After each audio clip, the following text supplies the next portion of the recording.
Obrigada, Dulce. Vocês já viram que é muito bom ter o Saturnino de presidente, né? É ótimo, lá no seu centro de Estado, é uma maravilha. Agradeço ao João Marcelo, a Dulce, por ter organizado esse debate.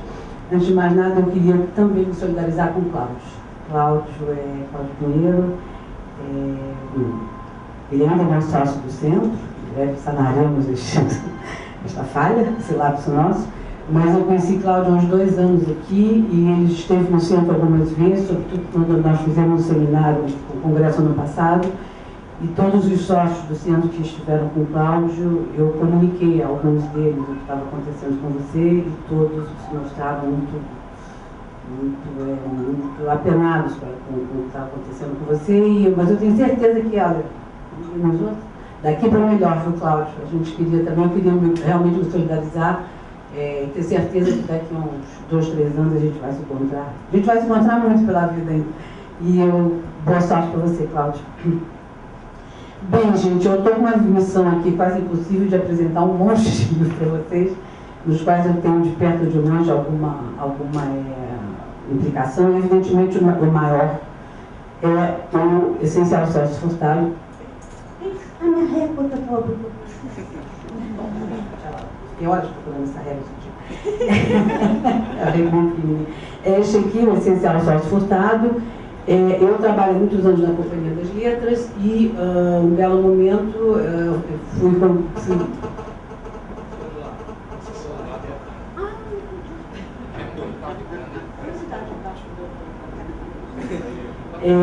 desculpa. E eu fui convidada, então, pela editora para fazer esta série aqui, da qual já saiu, vocês devem ter visto os outros. O primeiro que saiu, Joaquim Nabuco. Tem que estar morto para sair nessa série. É a condição. Saiu Joaquim Nabuco, saiu Jorge Amado, saiu Padre Vieira. E agora está saindo o Celso e eles então me convidaram para fazer. Eu não sou economista, eu sou de origem jornalista e já há muitos anos estou trabalhando no editor, no mercado editorial, mas eu conheço muito bem a obra de Celso. Eu li praticamente toda a obra dele com ele, em vida, evidentemente, e alguns livros pré-64 eu li agora. E Celso era uma pessoa que conversava muito sobre as reflexões dele e eu era, evidentemente, uma interlocutora privilegiada de tudo isso. Mas, evidentemente, qualquer coletânea tem um quê de subjetividade e esta também tem. Quer dizer, eu escolhi esses textos, outra pessoa provavelmente escolheria outros. E a ideia foi fazer, de qualquer maneira, um essencial, eu diria hoje, numa linguagem assim, mais assim, corrente, um mix da obra do Celso, que é muito vasta. Eu fiquei pensando no início, nós tínhamos fazer, a ideia era fazer 3 ou 4 eixos só, para não dispersar muito o livro.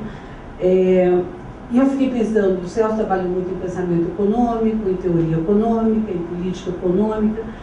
Um belo dia eu estava ali, naquele estado de vigília, normalmente fico pensando coisa e tal, eu digo, tem muito econômico, acho que não é por aí. Aí eu resolvi trocar os eixos e resolvi fazer o seguinte, fiz, evidentemente, o eixo mais importante é o econômico, mas resolvi acrescentar outros eixos, um deles chamado Trajetórias, que é o eixo inicial, um pensamento econômico, que é o núcleo duro do livro, tinha que ser, um eixo chamado Pensamento Político, eu vou já explicar porquê, e um eixo chamado Cultura e Ciência.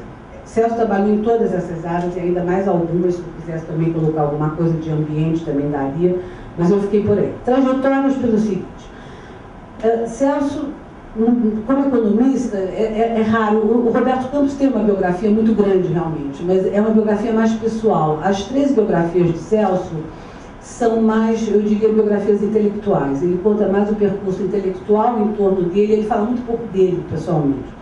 Uma pessoa, a meu ver, quer dizer, que dedicou 1000 páginas, mais ou menos, os 3 volumes dão umas 1000 páginas, ele publicou ao longo de 7, 8 anos, que publicou 1000 páginas sobre o seu itinerário intelectual, é obviamente uma pessoa que falou, que quis um pouco da própria vida. Eu não quero entrar no debate de biografia utilizada ou não, porque no caso era autobiografia, é um debate de outra história. Então eu achei que merecia ter um eixo sobre o que eu chamei de trajetória. Este é o eixo inicial do livro. Rapidamente, eu tenho 2 textos aqui. Um se chama Aventuras de um Economista Brasileiro. Ele escreveu esse texto em 72, a pedido da Unesco. Ele morava em Paris, estava exilado em Paris, a Unesco fez uma publicação comemorativa de alguma data específica da revista da Unesco e pediu para vários cientistas sociais escreverem uma espécie de um roteiro um pouco da sua vida. Se vocês lerem, vocês vão ver que tem um certo tom pessimista em relação ao Brasil. Deixa eu estar que em 72, os jovens aqui não vão lembrar, mas enfim, os mais antigos aqui lembram, era o fundo do poço no Brasil, era o governo do Garrastazu Médici. De fato, era o fundo do poço. O Celso estava cassado, o Celso tinha milhares de problemas com passaporte, o governo brasileiro se otorgava o direito de ele saber para que países valia o passaporte que ele dava, ou seja, Celso na França com o passaporte brasileiro, a gente esquece disso. Se ele quisesse ir à Bélgica, ele tinha que ir ao passaporte brasileiro, ao consulado brasileiro, o consulado brasileiro dizia se ele podia ir à Bélgica ou não. Não era a Bélgica que dizia, o consulado brasileiro que tinha que dizer, você lembra disso, né? E houve aí um episódio nesse momento. Celso era muito ligado a Fernand Braudel, aquele grande historiador francês, gostava muito de Celso, e houve um congresso houve um congresso de historiadores em Leningrado, em 72. Celso foi convidado para ir. E ele foi ao consulado, e o consulado disse que de jeito nenhum, que ele não poderia ir a Leningrado. E você tem uma razão. Aí o Braudel tomou-se de brilho, escreveu uma carta do embaixador, o embaixador sequer respondeu. Era o Lira Tavares, o embaixador. Ele sequer respondeu. Bom, então o Celso não foi. Quer dizer, tudo isso já há muitos anos de exílio, muitos anos de vida muito dura, e isso tudo cria digamos, há um viés nesse texto que é um pouco pessimista, assim, mas é um texto que vale a pena ler, porque ele, por uma vez na vida, Celso não é muito disso, ele vem lá das raízes dele de menino sertanejo em Pombal. E isso explica muita coisa, explica ele dizendo, inclusive, como ele começou ali, uma espécie de uma visão, que hoje a gente chamaria uma visão social. É claro que o menino de 7, 8 anos não podia ter essa visão, mas ele tinha a visão de que ele era um privilegiado naquela cidade, que ele morria de pena, como ele dizia, quando chovia, e os meninos pobres ficavam na rua e ele tinha a casa dele, tudo coisa de criança, mas tem umas coisas muito bonitas nesse texto. Esse texto eu publico. 12 anos depois, o Banco Mundial pede a ele um longo artigo sobre já aí a trajetória intelectual. Este artigo eu também publico, chamado Entre Inconformismo e Reformismo. E esse texto, o Celso era muito bom de título, eu era jornalista, ele era bom de título, mas enfim. Esse texto é muito bom, porque eu acho que, de fato, o Celso, a vida dele oscilou entre o inconformismo, ele morreu inconformista, e o reformismo. Quer dizer, Celso nunca foi um revolucionário, nunca pertenceu ao Partido Comunista, mas ele sempre acreditou nas reformas, e isso é uma coisa que criou inimizades com ele. A esquerda, na época do Partido Comunista, foi bastante forte no país, antes de 64, no Nordeste, sobretudo, e a direita, obviamente, também. Isso criou por todas as razões possíveis. E de falar isso, depois, no eixo Trajetórias, eu publico 2 textos inéditos. Um deles é um texto sobre a CEPAL, que Celso preparou para um livro japonês sobre as agências das Nações Unidas. E o livro nunca saiu, eu descobri esse texto agora. E o último texto pequenininho que ele escreveu uns 3 meses antes de morrer, quando houve uma homenagem a ele na UNCTAD, em São Paulo, em julho de 2004. Era a última UNCTAD que o Rubens Recupero dirigia. Se chama Verdadeiro Desenvolvimento. Bem, passando daí, eu vou um pouco rápido, porque eu queria falar dos outros um pouquinho mais também. Passando daí, a gente vai para o pensamento econômico. Evidentemente, aí o panorama é bem bonito, porque o panorama vai desde os anos 50 até os anos 90. Quer dizer, o Celso pensou em desenvolvimento, acho que até a véspera de morrer, mas enfim, vocês vão ver porque eu estou falando isso. Mas aí tem eu fiz questão de fazer uma trajetória de 30, 40 anos, mas com alguns pontos. O primeiro ponto é esse artigo, enfim, esse texto do Celso aqui Dulce se referiu, onde ele exatamente elabora a teoria do subdesenvolvimento dele, que foi a teoria que deu fama no mundo inteiro, em que ele diz exatamente que o subdesenvolvimento não é uma etapa, mas é um processo autônomo e que, por isso mesmo, merece teorização autônoma. E, como me lembrou Saturnino, o subdesenvolvimento, enfim, o desenvolvimento e sua antítese, o subdesenvolvimento, nessa época era um campo novo. A gente está ali para 58, 60, 61, esse livro de 61, o artigo foi escrito um pouco antes. Era um campo novo e o que me deixa mais impressionada, porque esse artigo de Celso está num livro dele chamado Desenvolvimento e Subdesenvolvimento, que é publicado em 61. E devia estar é um tema novo, mas devia estar muito no ar, porque, afinal de governo Juscelino, 5 anos em 5, enfim, o país num clima um pouco de uma certa euforia, porque é inacreditável o que eu descobri lendo os arquivos de Celso. É inacreditável você imaginar que isso possa acontecer. O que eu vou contar é o seguinte: o livro Desenvolvimento e Subdesenvolvimento, na época havia já a lista dos mais vendidos, que era uma só, quer dizer, ficção e não ficção era uma lista só. Este livro, que é um livro difícil, Celso não era um economista muito conhecido no Brasil, quer dizer, ele era um economista, enfim, não era hoje em dia economista da GNT, não tinha nada disso, ele era economista, enfim. Esse livro fica em terceiro, ele é lançado em julho de 61, as edições na época eram grandes, eram 7, 8 mil exemplares. Em setembro ele já está na segunda edição, quer dizer, em 2 meses ele vendeu 7, 8 mil exemplares, e ele está no terceiro lugar dos mais vendidos. Isso é impensável. Hoje em dia você tem um livro de teoria econômica no terceiro lugar de qualquer lista. Sendo que os 2 primeiros eram 2 grandes sucessos, eram Os Velhos Marinheiros, do Jorge Amado, e O Homem Nu, do Fernando Sabina. Quer dizer, é inacreditável que o livro de economia estivesse em terceiro lugar, entendeu? Isso hoje em dia, não mostra que o desenvolvimento era um tema que interessava, né, na época. Né? Enfim, eu vou rapidamente a outros artigos muito substanciais de Celso, que eu acho que são artigos marcantes da reflexão dele sobre economia, e eu me detenho mais um que se chama O Mito do Desenvolvimento Econômico. Eu me detenho neste porque é um artigo que deu origem a vários trabalhos, várias teses até hoje. Lá no Centro Celso Furtado, como a Lúcia lembrou, a biblioteca do Celso está lá, e nós eu fiz junto com a bibliotecária, um banco de teses sobre Celso. Desde que ele morreu, já tem mais ou menos umas 40 e poucas teses feitas sobre ele, e nós temos praticamente quase todas lá, fisicamente e online. Bom, se vocês quiserem só entrar entrem no site do centro, depois vocês chegam na biblioteca e não tem erro. Bom, esse artigo, o Mito do Desenvolvimento Econômico, até hoje merece trabalhos. E por quê? Quer dizer, o Celso era, sabidamente, o homem do desenvolvimento econômico. De repente ele escreve um livro colocando a palavra mito na frente. Quer dizer, o que levou o Celso a achar que o desenvolvimento econômico era um mito? Bom, esse artigo ele escreveu em Cambridge, na época ele era professor visitante em Cambridge, onde ele já tinha estudado. E o que levou ele a fazer isso, a pensar isso, foi um relatório que tinha sido feito pelo Clube de Roma. O Clube de Roma, talvez hoje a gente poderia chamar de uma ONG, não sei, uma ONG, não sei bem. Enfim, bom, era um grupo que pediu aos cientistas do MIT, do Massachusetts Institute of Technology, nos Estados Unidos, para fazer uma espécie de um estado do mundo. E esses cientistas do MIT fazem um relatório, que chamou muita atenção na época, mostrando que era claro pela primeira vez, até acho que eles tinham ferramentas nesse momento, informáticas, pela primeira vez para fazer esse estudo, que se o mundo inteiro adotasse os padrões de consumo e de desenvolvimento dos países ricos, não haveria mundo que chegasse. Não haveria. Hoje em dia, há pouco tempo, é engraçado, eu li que há pouco tempo que neste ritmo que nós estamos, nós precisaríamos de 2 planetas e meio para continuar nesse ritmo. Evidentemente, hoje os chineses andam de carro, na época andavam de bicicleta. Então, né?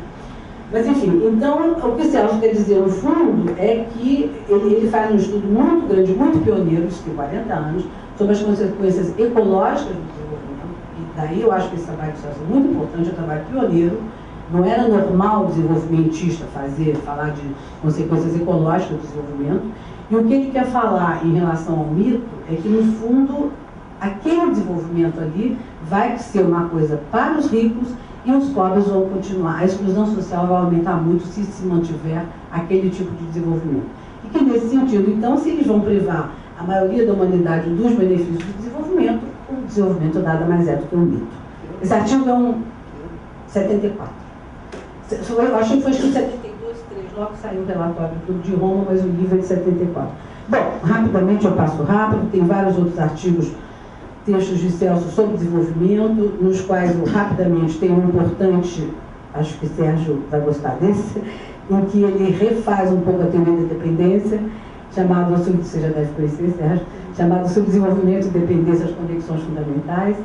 Tem um outro que é importante também, em que ele fala sobre o ponto de vista interdisciplinar. Bom, e por aí eu vou rapidamente, vou passar rapidamente para o pensamento político. O que me motivou a separar na obra de Celso um eixo pensamento político? foi lendo uma obra pequena que ele escreveu, chamada Operação Nordeste. É um pequeno livro que, no fundo, o Operação Nordeste foi um texto que o Celso escreveu quando o Juscelino chamou para fazer ao Sudene, para organizar o que seria depois da Sudene. Ele faz uma série de palestras no ISEP, e ele faz um diagnóstico da Operação do Nordeste, ele fala Nordeste, faz uma viagem de 2 meses por aí, e é um texto técnico, porque o Celso sempre faz um texto técnico, mas é um texto essencialmente político. Por que eu digo isso? Porque ele mostra ali que se alguma coisa, tinha acabado de haver a seca grande, 58, se alguma coisa não for feita para mudar, não o que se chamava na época de solução hidráulica, quer dizer, não era socorrer os flagelados, isso óbvio tinha que fazer, não era só isso. Se não houvesse ali uma mudança profunda de estruturas, como disse Dulce, estrutura de poder, estrutura agrária, estrutura de fato de poder, o destino da nacionalidade brasileira. Ele tem frases muito fortes nesse texto, que não é o gênero do Celso. O Celso não é daquele tipo de fazer uma militância, ele faz a militância fora dos textos, mas no texto ele é muito rigoroso, ele não é de fazer militância no texto, mas ele diz frases muito fortes nesse texto, Operação Nordeste, mostrando que o destino da nacionalidade, o destino do Brasil como povo está em jogo se não houver mudanças grandes e profundas no Nordeste. Então esse texto abre, a meu ver, esse eixo, pensamento político. A partir daí, A partir daí tem outro texto dele importante também, chamado Reflexões sobre a Pré-Revolução Brasileira. Esse texto deu o que falar, porque esse texto é de 62, quando o clima político estava pegando fogo, já. E Celso faz um texto que o sul do país, as elites ficaram furiosas.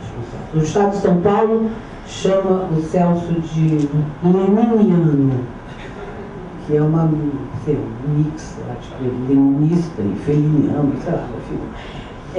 Furioso. Aí, até que o texto sai no Foreign Affairs. Aí o Foreign Affairs é uma espécie de bíblia dessa elite. Então aí, quem é esse cara que está escrevendo Foreign Affairs? Mas quem tem acesso ao Foreign Affairs? Bom, Celso tinha, claro, mas bom. Então aí, mas o tiroteio foi muito grande. Aí tiroteio da direita, da esquerda, do centro, do meio, de baixo, de cima, foi uma loucura. E o que ele dizia nesse texto?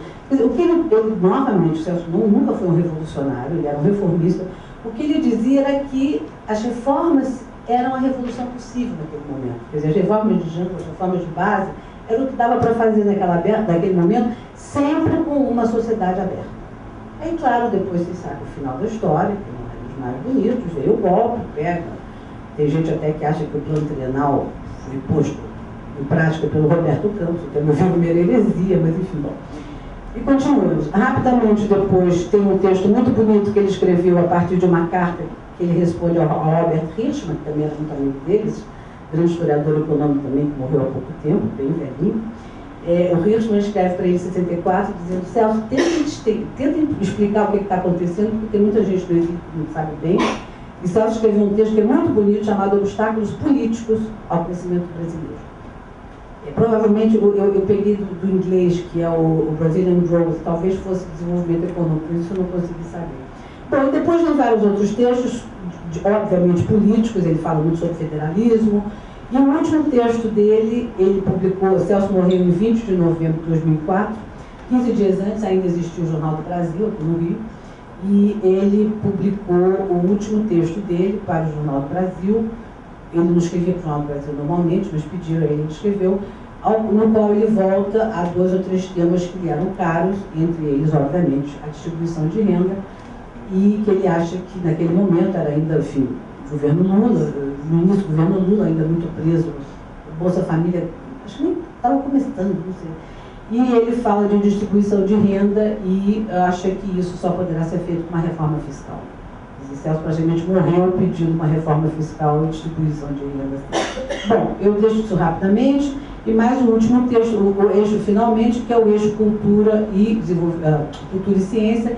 E aqui porque, eu encaixo já este livro aqui, porque Celso foi, isso já desde muitos anos, Celso foi, eu acho que a primeira pessoa dentro do pensamento estruturalista da América Latina, primeira talvez, única, não sei, mas enfim, foi a primeira pessoa que fez um elo nítido entre cultura e desenvolvimento, ou entre desenvolvimento e cultura, ou entre, eu diria quase que mais o subdesenvolvimento e a cultura, quer dizer, o subdesenvolvimento como consequência, entre outras coisas, de uma imitação dos padrões culturais dos países desenvolvidos, você querendo imitar, basicamente, até muito sucintamente, porque não é economista como eu, a ideia básica era que se você começa a querer imitar os padrões de consumo dos países ricos, que é um processo cultural de mimetismo, esses países com uma renda per capita 20 vezes a nossa, necessariamente nós aqui haverá uma concentração de renda, não há como. Bom, então, basicamente, esse elo, eu diria quase que de cultura e subdesenvolvimento, é um elo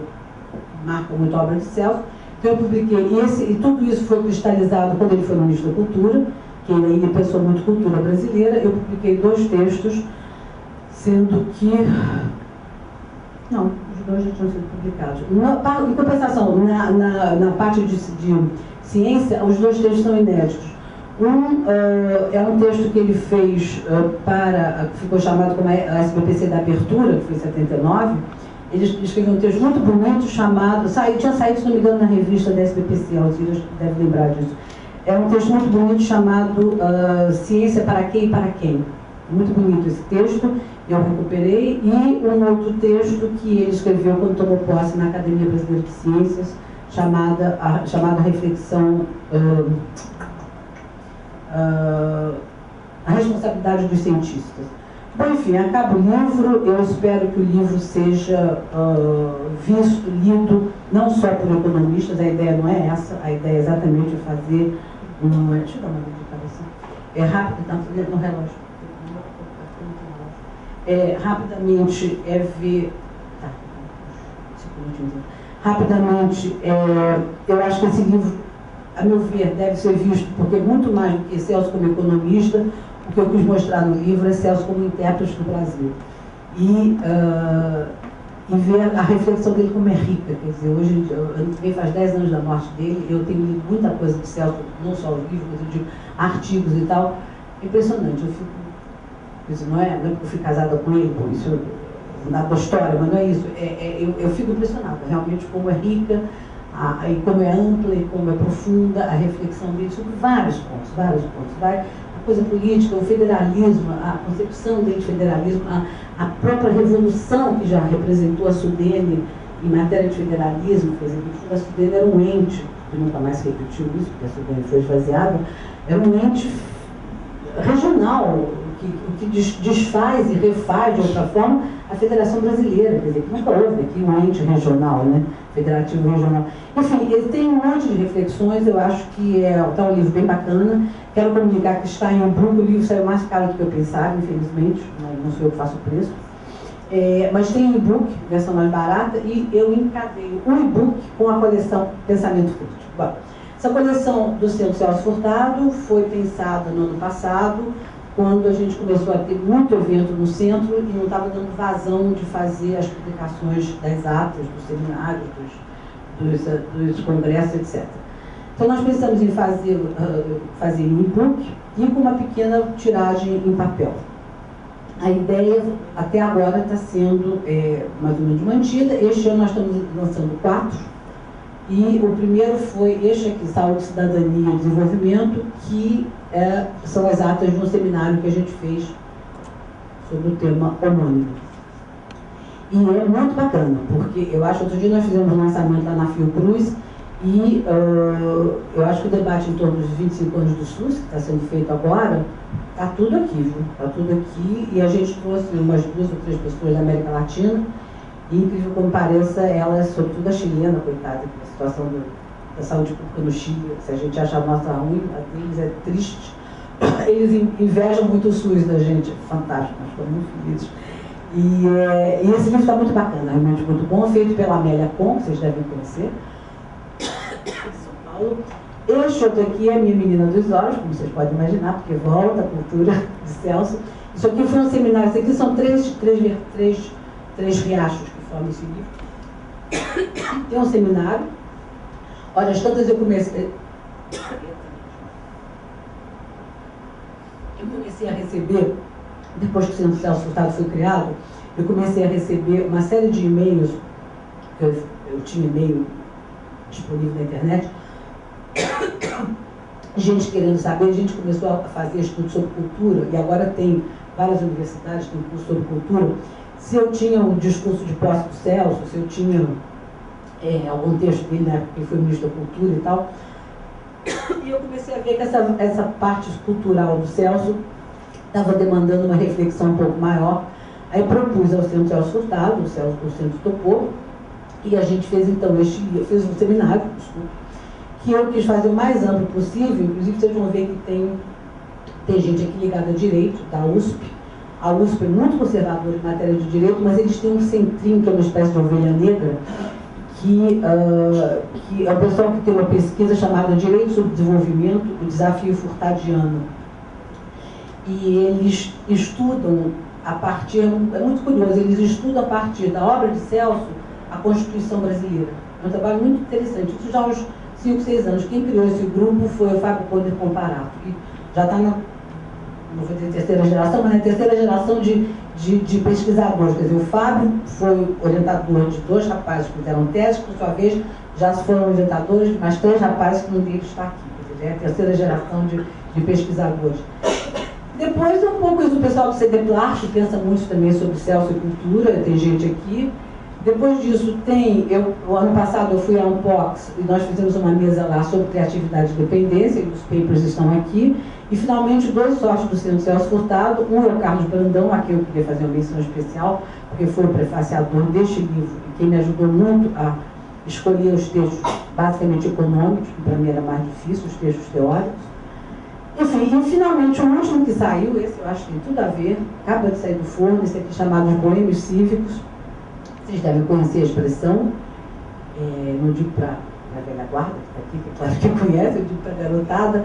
Os Boêmios Cívicos foi Getúlio que chamava a assessoria econômica de Vargas, e eles se reuniam no primeiro andar do Palácio do Catete, esses boêmios, e Getúlio passava de noite, 10, 10h30 da noite, a luz acesa, e Getúlio dizia, quem é essa? Era tudo garotada de 27 a 38 anos, eram os boêmios, e eram 5 ou 6, e Getúlio dizia, quem é essa garotada, esses boêmios que ficam trabalhando? Aí teve um dia que Getúlio dizia, eles são boêmios, mas eles são boêmios cívicos. E no fundo era a assessoria econômica e política de Vargas, que as figuras principais eram Rômulo de Almeida, que era o coordenador, Cleandro de Paiva Leite, que circulou muito por essa Fundação Getúlio Vargas, Jesus Soares Pereira, Inácio Rangel, Acioli Borges, enfim, tinha uma equipe grande. Isto aqui foi uma encomenda, foi uma proposta do Centro Celso Furtado ao PMB para fazer uma pesquisa, e que foi organizada pelo Marcos Costa Lima, e os papers da pesquisa estão lá, a pesquisa está aqui. Enfim, nós vamos fazer um lançamento prévio lá no PNB, por motivos óbvios, e ontem, por coincidência, eu encontrei a diretoria do Museu da República, no Palácio do Catete, e eles perguntaram se a gente podia, até sabia que eu fiz para essa Saturnino nunca, eu vejo já com a Vivi Acordes, perguntou se a gente não podia fazer um lançamento lá na sala dos boêmios. Eu achei muito boa ideia. Tanto mais que ano que vem o Museu da República está preparando uma grande programação para os 60 anos da morte de Getúlio, né? E a gente aproveita e já fala dos 50 do golpe também. Bom, tudo isso para dizer o seguinte, esses livros todos estão em e-book pela Pichincha de R$ 9,90, em papel mais caro, vocês sabem. E eu acho que é isso, gente. Eu acho que eu não tenho mais nada que falar. Peço a todos vocês que se interessarem por qualquer coisa que nós aqui falamos, eu sempre faço esse comercial final, que entrem no site do Centro Celso Furtado. Nós somos org, portanto, é Centro Celso Furtado, org.br. Se cadastrem, se registrem, se vocês tiverem algum interesse no que a gente está falando aqui. Vocês ficarem recebendo as coisas. A gente manda boletim com uma certa regularidade, a cada 10, 15 dias, também para não ficar enchendo a paciência e caixa postal de ninguém. Também, se vocês quiserem se descadastrar, também descadastra, não dá problema. Mas, realmente, se alguém se interessa pelo desenvolvimento, eu acho que tem que passar pelo centro. E a gente está muito antenado nesse assunto.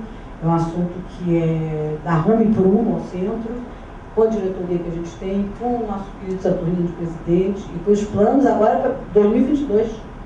Vamos em frente, Saturnino. Obrigada, gente.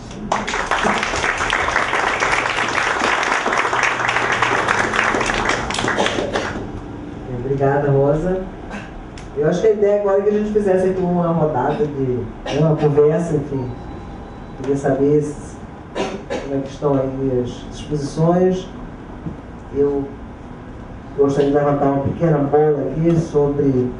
Eu acho que a gente vive uma situação muito aflita no mundo, quer dizer, sabe, a gente já levantou esse ponto, mas se você pudesse falar mais um pouco, mas eu acho que não é para mim responder, mas apenas para outras pessoas também falarem, né?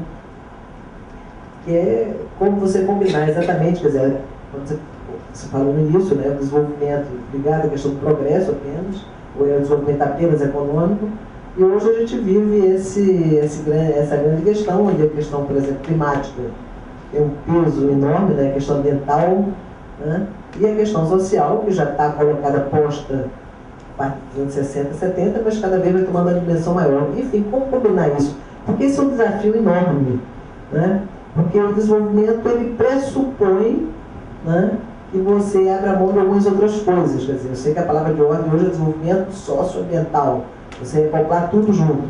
Mas é uma ginástica, assim, eu também que venho do mundo das ONGs, esse era o grande desafio, né? Porque, de fato, tanto que tem várias teorias hoje, que até no início me chocavam um pouco, que são teorias do decrescimento. Né? Você tem um movimento forte na Itália e na França, que chama decréscima, ou decroissance, né?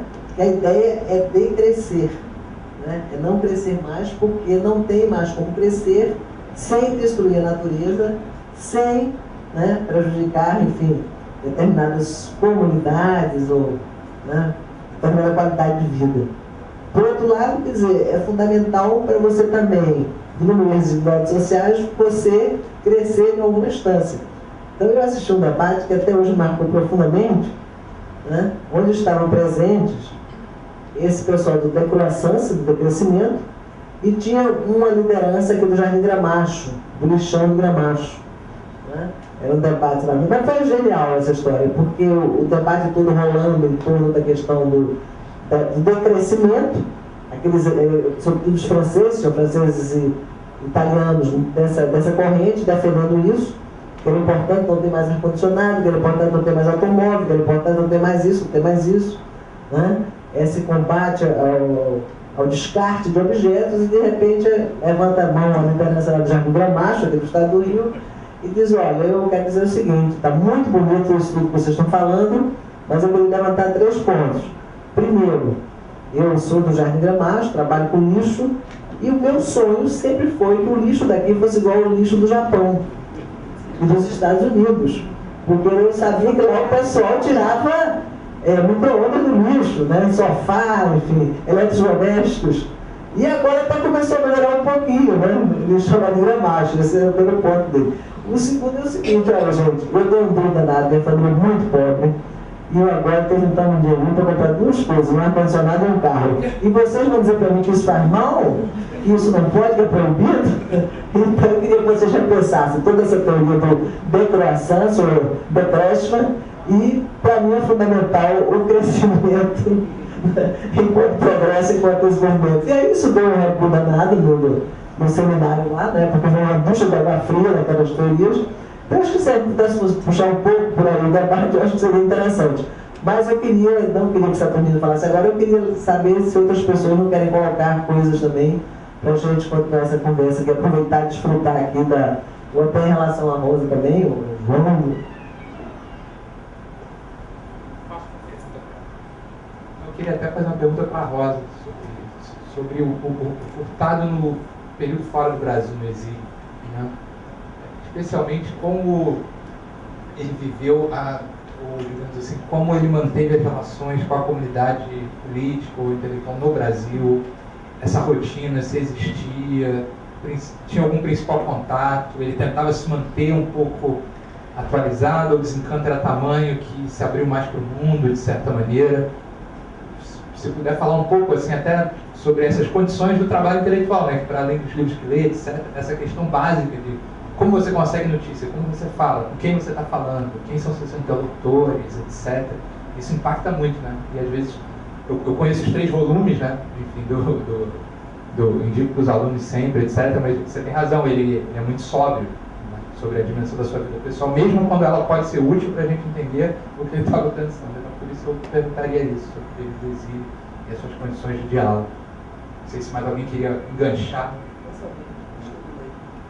Vamos lá, senão aí fica longo demais, né? O ideal seria que tipo, todo mundo falasse um pouco. Mas se não, também vamos passar. Bom.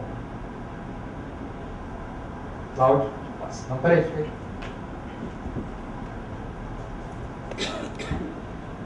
Obrigado. Eu queria retomar um pouco a ideia do desenvolvimento social. Como é que o social entra nessa agenda aí?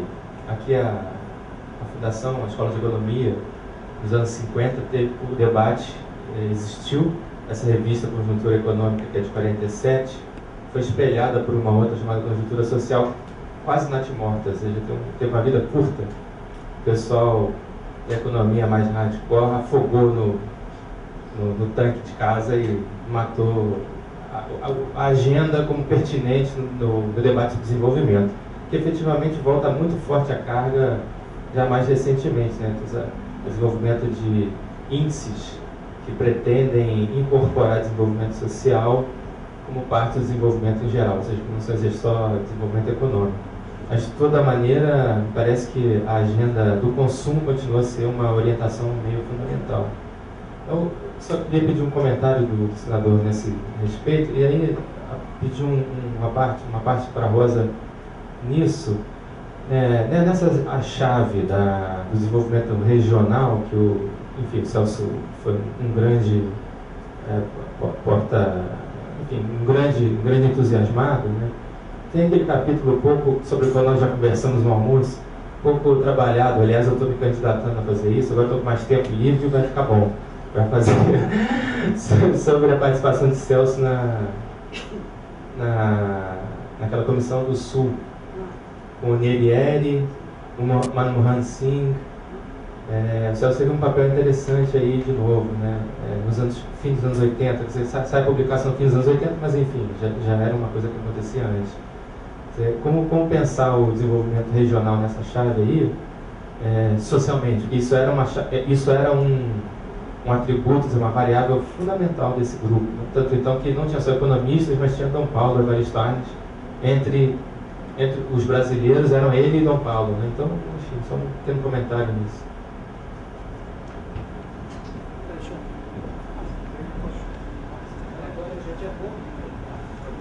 Boa tarde, eu sou Sérgio Vanderlei, professor da EBAP e doutorando na EBAP.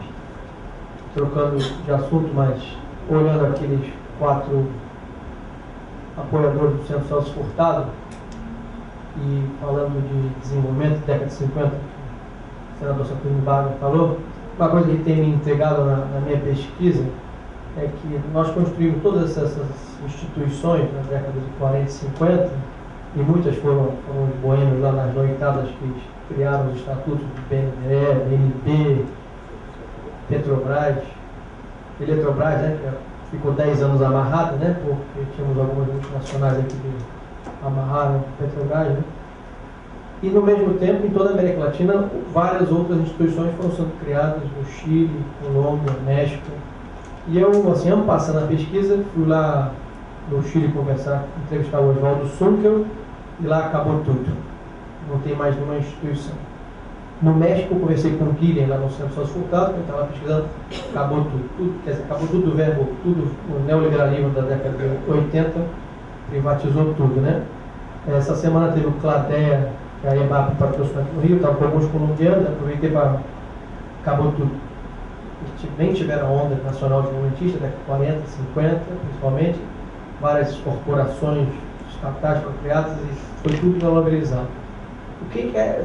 Nós somos, graças a Deus, nós fizemos um dever de casa neoliberal errado, né? Na década de 80, 90. Nós fizemos, como sempre, o nosso meia-boca, mas parece que o nosso meia-boca era o que era para ser feito. Mas o que explica a gente ter mantido, apesar de todos os outros países da América Latina, que era um forte pensamento estruturalista da CEPAL, e Furtado viajou todos eles, né? O livro da Venezuela do Furtado é lindo, né? Sobre o trabalho que fez na Venezuela. O que nós conseguimos fazer de errado? Fizemos tão bem que a gente hoje se consegue sair melhor da crise. Se deve a essas instituições criadas lá nos 50 e quanto o neoliberalismo varreu todos os outros nossos países latino-americanos. Isso é realmente uma curiosidade que eu tenho de pesquisa que eu vou seguir.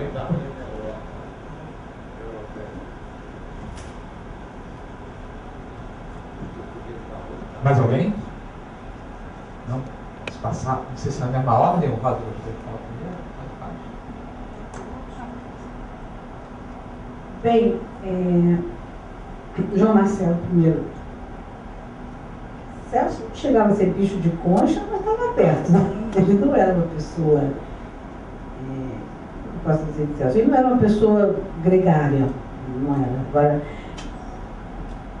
além disso, o seguinte, Celso nunca tinha, um rápido, quer dizer, no caso do Celso, eu acho que não dá nunca para você, certos textos dele, não dá nunca para você dissociar, acho que provavelmente ninguém dá, mas bom, ele também.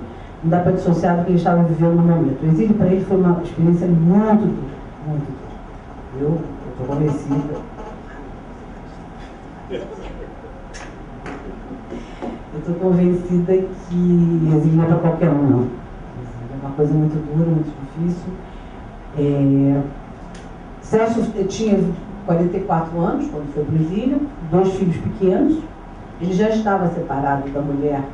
Entra um detalhe só rápido, mas não é. Vocês vão entender por que eu estou dizendo isso.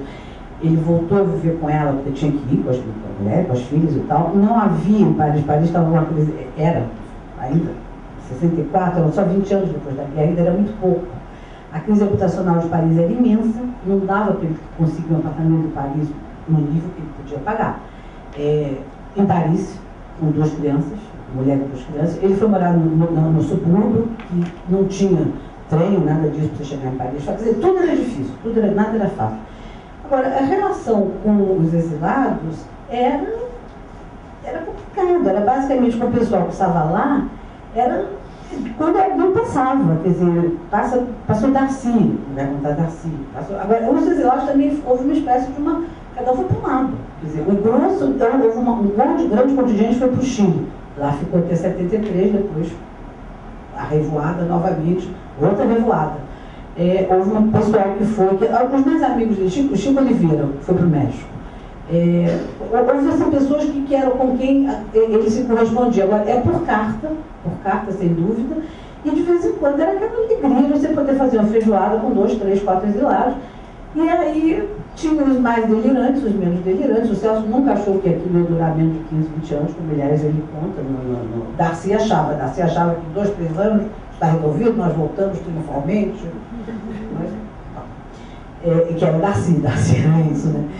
Agora, as relações que ele tinha, por exemplo, quando eu conheci Celso, eu era jornalista em Paris, em 78, e naturalmente, eu tirei Celso de casa e trouxe ele para muitos amigos. Tinha um monte de jornalista brasileiro lá nessa época. Nós chegamos a ter um clubinho, um deles está aqui na minha frente, Napoleão Savoy, muito amigo meu, que era correspondente do Estado de São Paulo nessa época. Acho que não era ainda no Napoleão, não sei, enfim, mas correspondente de vários lugares, de vários órgãos de imprensa. Nós chegamos assim uns 15, eu acho, né? Uns 15, 16, 17. Então, as informações circulavam muito. E Celso, mas as fontes eram poucas, quer dizer, eram quem escrevia a carta, que tinha paciência para escrever. Celso teve correspondência muito grande, quando eu não cheguei lá ainda, hoje até está falando com a Regina, que a gente trata agora dos arquivos do Celso.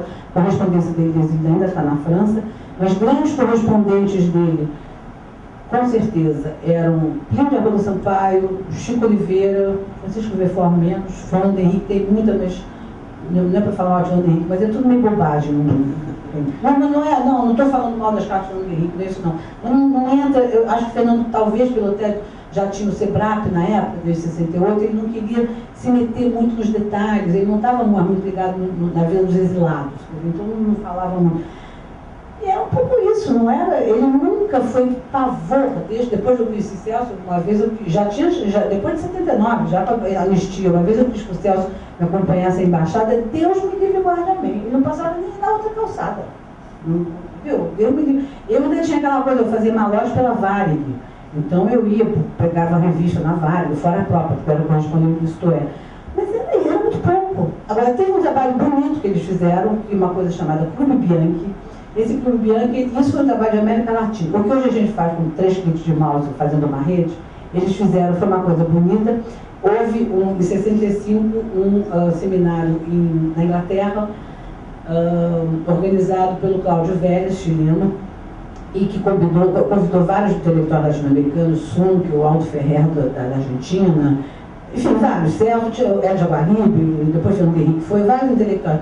Eles então combinaram, que hoje em dia é uma bobagem, a gente faz rapidamente com e-mail, eles combinaram o seguinte, a casa, você vê como era complicada a vida, eles combinaram que eles se trocariam uma vez por mês uma carta longa, contando evidentemente um pouco da vida deles, enfim, mas contando basicamente o que cada um estava pensando e fazendo em matéria de...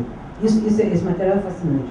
Eu estou até pensando em ver se dá para fazer um livro, só que o material de carta é muito complicado, você não sabe a quem pertence a carta, é outro problema. Então, eles escreviam, todos eles, como o Correio de Londres tinha a sua fama de ser um correio maravilhoso, e o Cláudio Vélez estava na Chatham House, que era um grande instituto inglês, eles escreviam e ele tinha secretária, eles escreviam cada um uma carta para o Cláudio Vélez, cuja secretária xerocava, não sei se já usava essa palavra na época, fotocopiava, não sei, reencaminhava para todos os outros, era uma rede que começou com uns 12. E aí eles falavam com grande liberdade de espírito, grande liberdade, e um combatia o texto do outro, um falava, e um dizia, você está pensando errado, você está certo. É um material fascinante para você estudar o que os latino-americanos, porque eles chegaram à conclusão seguinte, nós somos todos desenvolvimentistas, todos somos, de certa forma, herdeiros da CEPAL, não estamos mais na CEPAL, alguns, a grande maioria estava exilada, então eles fizeram essa rede que funcionou. Agora, claro que alguns escreviam mais, outros escreviam menos, alguns eram mais assíduos, outros menos assíduos, mas é fascinante, quer dizer, mas isso era latino-americano. E eles combinaram que todos escreveriam os seus papers numa revista de Buenos Aires, chamada Desarrollo Econômico. E realmente, quer dizer, isso era um projeto. O que a gente faz hoje? Você manda para os artigos, amigos do artigo, bom, isso é todo mundo me esquema. Mas era pouco. Agora, o Celso fez um projeto de vida, ele mesmo conta, para os 20 anos. Acabou antes, enfim, um pouquinho antes, mas pouco antes, não foi tanto antes não, porque, olha, mas a perseguição de mesquinharia é muito mais pesada que a coisa do exílio. Uma vez ele foi, só um detalhe rápido, ele foi, eu gosto de dizer os nomes porque tem certos nomes que a gente não deve esquecer, era consuleza em Nova York, uma senhora que depois virou embaixadora, chamada Dora Vasconcelos, alguns de vocês aqui já devem ter ouvido falar. Eu gosto de falar isso porque outro dia eu ouvi alguém dizendo que era uma grande liberal, eu olhei em seco, fui em frente. Por isso que eu gosto de falar os nomes, esses nomes eu não perdoo. Celso estava com passaporte para vencer, ele morava aí, estava em Princeton, nos Estados Unidos, ele foi entregar o passaporte e alguém disse, você pode levar o passaporte, tal, eles vão renovar seu passaporte e tal.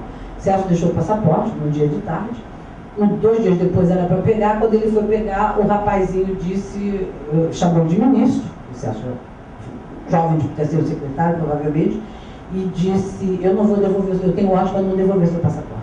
Quer dizer, aquele papo de Itamaraty, vai lá, renovar seu passaporte, era papo. Era para pegar o passaporte de Celso, e Celso virava pátria, ou então voltava para o país. Quer dizer, isso em 65 para 66.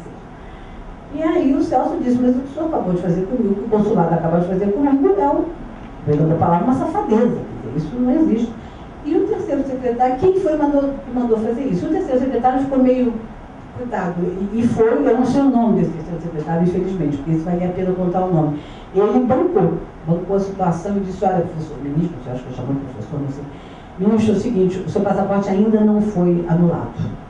Eu vou dar ele para o senhor devolve, eu vou devolvê-lo, e o senhor finge que fica dito por um dito. E devolveu o passaporte para o Celso, e o Celso disse, pode voltar para Paris, mas não nem por mim voltar mais para a França. Quer dizer, agora a dona Dora Vasconcelos, que era a consuleza, que deu uma sugestão para o Celso de renovar o passaporte, que na verdade ela vai ficar com o passaporte do Celso, e não devolver, não ia. Quer dizer, então era muita mesquinharia, mas não era pouco não, gente, era muito. Outro dia a Norma Bengel morreu, que a cobertura, com perdão da palavra, não sei se deu um jornalista aqui, foi péssima, meu filho, péssima. Ninguém, a Dona, foi tudo aquilo que se pôs no jornal, no frontal, o vedete do do Bobocó, tudo se quiser, ficou devendo lembrar filme, tudo se vocês quiserem. Mas a norma teve um papel dentro do jeito da norma, era meio destrambelado e tal, mas ela teve um papel importante no exílio nos anos 70, 80. Eu conheci Norma em Paris, ela fazia uma intermediação, porque ela tinha acesso a certas pessoas que nós não tínhamos, como o Regis Debray, como a mulher do Debray, como o Patrice Giraud, que morreu, aliás, na véspera da morte dela. Com os exilados de outros países, até porque com Ítalo Calvino ela tinha relação, quer dizer, ela fazia um meio de campo, digamos, um pouco atabalhoada, mas ela fazia esse meio de campo. Com a Delphine Seyrig, com a Simone de Beauvoir, quer dizer, ela contava o que estava acontecendo no Brasil para essas pessoas se mobilizavam, nada disso era uma linha no jornal brasileiro, nada. Provavelmente é por ignorância, não é? Maldade. Bom, enfim, vou parar por aí. Mas é isso, a gente pode continuar a conversar. Rapidamente, Cláudio, a Comissão Sul, de fato você tem razão, foi uma tentativa do Sul pensar o Sul. Essa comissão é de 84, não é de 84. O Nyerere, que era uma personalidade muito forte, né, na África, no Arimo, né, como eles chamavam o Nyerere, era um líder da descolonização na Tanzânia. E ele, então, criou essa comissão, tinham 10 pessoas ou 12 pessoas, 2 brasileiros, Celso e Dom Paulo Arnes, e a ideia era o Sul realmente pensar o Sul. Quer dizer, e a comissão foi brilhante. Agora, infelizmente, ela, como é que eu posso dizer, ela trombou com a queda do muro. Quer dizer, o relatório dela sai, se não me engano, já começa a circular antes, mas sai, se não me engano, em junho, e 2 meses depois tem a queda do muro. Então, aí o mundo muda. Quer dizer, aí várias, você deve ter lido o relatório, várias recomendações que eles davam perderam um pouco o sentido. Inclusive havia muita recomendação em relação à União Soviética, ao trato com a União Soviética, mas aí a coisa, entendeu? Ela ficou meio em falso. O que é uma pena, porque eles reuniram. Agora, eu tenho muita coisa lá ainda que eu acho que tem tudo a ver. Você é a pessoa ideal, Cláudia. Os arquivos legais estão abertos, se quiser. Tá? Obrigada. Não, gente, um instantinho rápido. Eu queria falar de uma última coleção do centro, que é essa aqui, Arquivo Celso Furtado. Alguém estuda cultura aí? Ninguém? Ninguém se interessa por cultura, desenvolvimento? João Marcelo, presente para você. Essa é uma coleção do centro também, tá? Chamada Arquivo Celso Furtado. Já está no 5º livro. Eu esqueci de falar. Bem, eu anotei aqui, o Cláudio, sobre a questão do debate do desenvolvimento social. Cláudio, eu, nesse início, nesses primeiros momentos, nessas primeiras décadas, eu acompanhei isso muito de perto, né? Porque eu entrei no primeiro concurso do BNDES em 55, quer dizer, acompanhei. Na década dos 50, claro que se levantava já alguma coisa da questão social, mas foi a predominância do econômico, das razões do econômico, foi avassaladora. Quer dizer, quem levantava a questão social era um pouco até identificada com a oposição udenista, que falava muito em educação. E os desenvolvimentistas diziam, não, educação, tudo bem, mas isso virá por gravidade. Se a gente alavancar esta economia, este país crescer economicamente, aí nós vamos ter educação, vamos ter saúde, vamos ter tudo. Então, o econômico predominou totalmente durante toda a década dos 50. Na década de 60, que começou a se levantar com mais vigor, é claro. E aí entrou a proposta das reformas de base, que era a de compatibilizar o crescimento com a distribuição, com a justiça social. Esse foi o grande momento que Celso... Olha, e depois a gente, outro dia, pode discutir até essa figura brasileira que foi João Goulart, que eu era deputado nessa época, então eu participei muito e vi com os meus olhos, o Jango passou para a versão, incompetente, que não sabia o que queria, porque ia para lá, ia para cá. E ele, no fundo, ele sabia bem o que ele queria, era o que ele pedia ao Celso Furtado que fizesse um programa que compatibilizasse o crescimento econômico com a distribuição possível naquele momento, viável naquele momento. E ele chamou não só o Celso, ele chamou o Santiago Dantas, chamou o Tancredo Neves, chamou o Hélio de Almeida. Ele constituiu um grupo, um ministério, para este fim, para realizar as reformas possíveis. Mas ele viveu um momento crítico, o ápice da Guerra Fria Internacional. Quer dizer, os americanos queriam porque queriam dar o golpe, essa que é a verdade. Aquela tentativa de avançar o possível e negociar, né, como o Lula fez 50 anos depois, os americanos bombardearam de todo jeito. E eles mesmos criaram a radicalização interna, os cabos anciãos da vida existiram muitos em vários lugares, pessoas que diziam, nada, vamos fazer a revolução, que está na hora, nós estamos no poder e tal, e isso levou, enfim, ao golpe. Mas foi quando apareceu, pela primeira vez, mais consistentemente, a demanda da justiça social, né, e o desenvolvimento social acoplado ao econômico. Aí veio o golpe militar, veio depois os militares, eles continuaram, eles vieram exatamente para sufocar a demanda social, mas continuar o processo de desenvolvimento do crescimento econômico. Eles foram desenvolvimentistas no velho conceito, foram muito. Depois, quando acabou a ditadura, coincidentemente, o mundo estava tomado pelo neoliberalismo. Ali não tinha desenvolvimento, nada. Era o mercado. Quer dizer, então só a partir de 2000 é que voltou-se a pensar em desenvolvimento, aí já em novos termos. Né? Bom, Sérgio, por que eu no Brasil? Olha, o Brasil ia acabar tudo também, mais um mandato, mais 4 anos de neoliberalismo, ia acabar, porque, olha, o Banco do Brasil e Caixa Econômica já estavam sendo planejados, preparados para a privatização. O BNDES também, era um sonho do Roberto Campos, era privatizar, o criador, olha, pois é, isso é outra história. Roberto Campos, desenvolvimentista, que eu conheci, o criador do BNDES, na verdade, e o Roberto Campos, neoliberal, que queria acabar com o BNDES. Né? A Petrobras, quer dizer, a maioria das ações da Petrobras chegou a ser vendida na Bolsa de Nova York. Quer dizer, o Brasil ia acabar tudo também.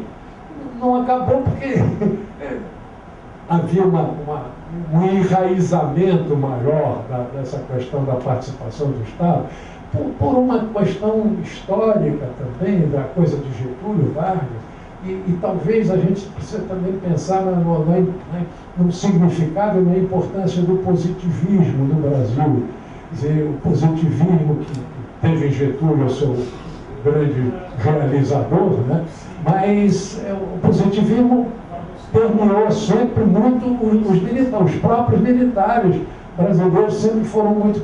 E os positivistas queriam sempre tinham uma ideia do governo científico, do governo técnico, do governo não político, mas da ciência, voltado para o bem-estar da nação, mas orientado cientificamente. O positivismo é a filosofia da ciência.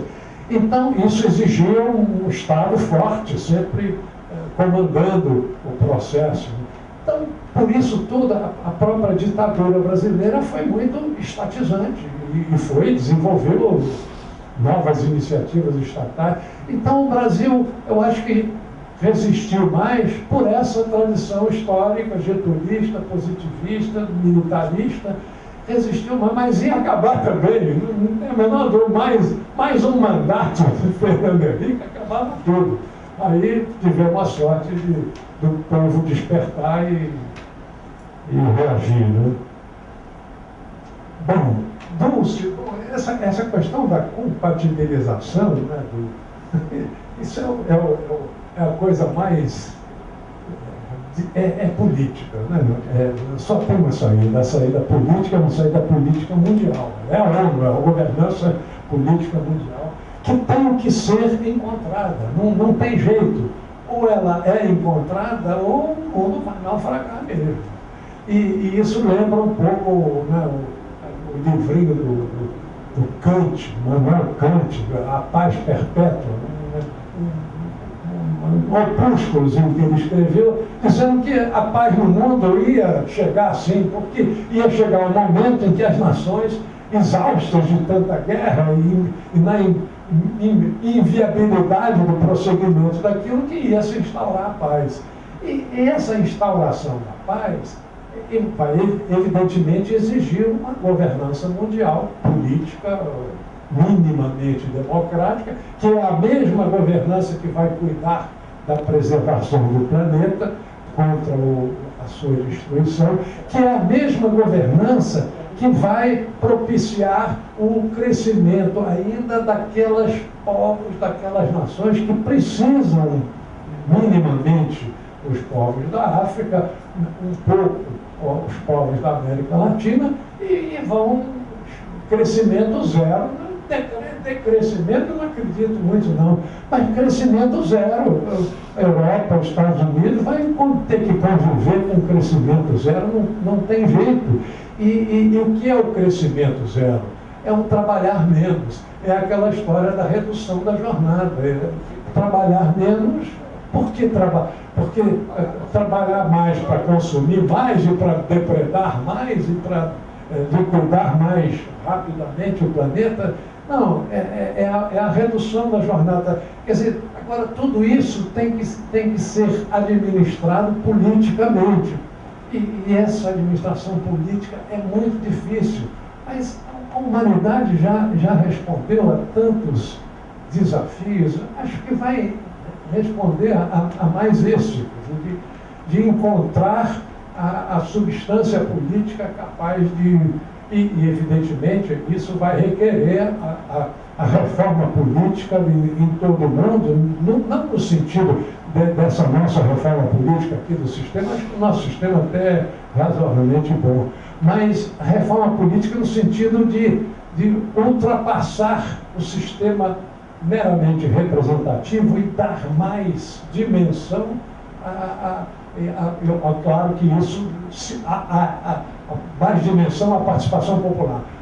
A esta dimensão vai corresponder, obviamente, uma elevação da cultura política de todos os povos do mundo. Quer dizer, isso tem que ser encontrado, isso vai ser encontrado porque tem que ser encontrado, porque senão a alternativa é o naufrágio. Então, e o que vai ser isso? A ONU, evidentemente, né?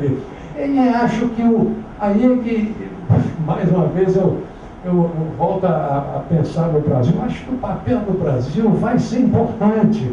Por quê? Porque o Brasil tem uma dimensão, um país de dimensão, né, importante. Porque o país é um país que tem uma tradição de defesa da paz. O Brasil é a potência da paz. Isso foi Afonso Arinos que disse num momento de muita lucidez, na medida em que o Brasil nunca aspirou a ser uma potência militar, uma potência guerreira, mas o Brasil sempre desempenhou o papel de potência da paz, isto é, potência pela sua grandeza, da paz pela crença na paz, porque o Brasil nunca acreditou em sobrepujar as demais nações com força militar, em policiar o mundo com força militar. Então, essa tradição do Brasil é reconhecida. E o Brasil tem um relacionamento, o Brasil sempre teve um Ministério de Relações Exteriores muito competente, muito cuidado, sempre teve prestígio na diplomacia mundial. E o Brasil tem um relacionamento, quer dizer, tem na sua história uma história de negociação política muito interessante, que não tem paralelo no mundo. É um país que tem resolvido seus problemas de fronteira todo na base da negociação, um país que fez a sua independência de pai para filho, né, e que manteve um território desse tamanho porque tinha um príncipe que assumiu, que foi capaz de manter a integridade do território, um país que fez uma república na base do... Não houve um país que fez a sua abolição tardiamente, mas também sem aquela guerra gigantesca que os americanos tiveram. Quer dizer, um país que tem uma história de negociação política, um país, acho que o primeiro do mundo também, que elegeu o presidente da República, um torneiro mecânico. O torneiro não tem formação superior. Quer dizer, que país é este? O mundo olha para o Brasil, esse país é interessante porque tem uma história e um jeito de ser, um modo de ser que tem as suas peculiaridades, mas que aponta para exatamente este futuro mundial de negociação, de busca de soluções através da conversa, da negociação, nada de violência. Para que usar força? Vamos até discutir até amanhecer. E chega um momento que amanhece. Porque se não amanhecer, nós estamos... Quer dizer, não tem sobrevivência da humanidade, essa que é a verdade. Então, nós estamos nesse limiar, e eu acho que neste limiar a presença brasileira é muito importante.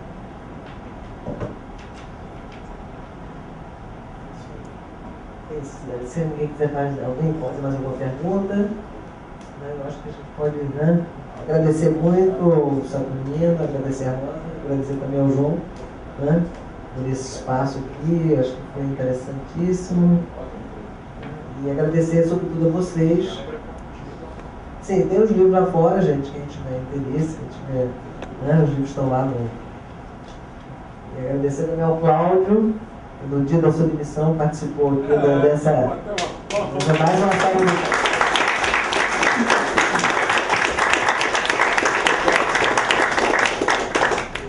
Muito obrigado. Agradecer a presença de todos aqui do Centro Celso Furtado, Rosa, Saturnino, Dulce, e agradecer a vocês por terem vindo. Muito obrigado.